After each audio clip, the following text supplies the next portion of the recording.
Patay matapos makuryente ang isang babaeng namimitas ng mangga sa Butuan City. Ayon sa kapitbahay na saksi sa aksidente, habang nakaupo sa sanga ng puno ang biktima, nadikit sa kawad ang kanyang panungkit. Gumamit ng boom truck ang otoridad para ibaba ang katawan ng babae na nagkalapnos at paso sa iba't ibang bahagi ng katawan. Ang biktimang dead on arrival sa ospital. Naka-heightened alert pa rin ang National Disaster Risk Reduction and Management Council para sa bagyong inaasahang papasok sa Philippine Area of Responsibility.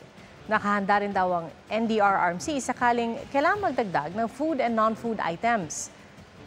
Ang kay Pangulong Marcos, nananatiling prioridad ang mabilis na pagresponde sa mga nasalanta ng bagyong Christine.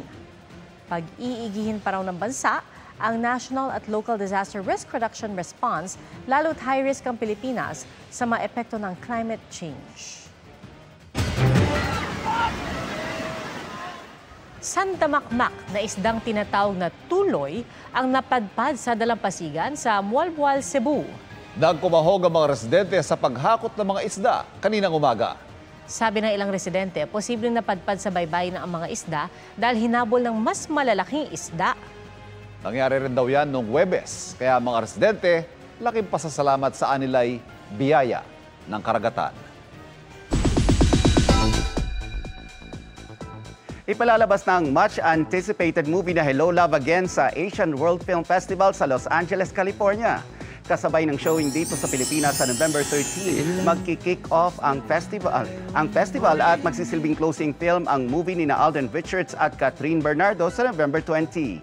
Abangan din ang worldwide release ng Hello, Love Again sa iba't ibang bansa. Samantala, pinasilip ni Heart Evangelista ang kanyang hard-earned apartment in Paris. It's something that I'm very, very proud of. And now we're going to go upstairs. I tried to bring all of Sa second episode ng Heart World, isinare ng global fashion icon na dream come true ito sa kabila raw ng bad time in her life. Cozy at Pinoy-coded ang Paris abode ni Heart na kita sa ilang displays at decor from Manila. Ipinakita rin ni Heart ang ilan niyang personal collections at kanyang bedroom and closet.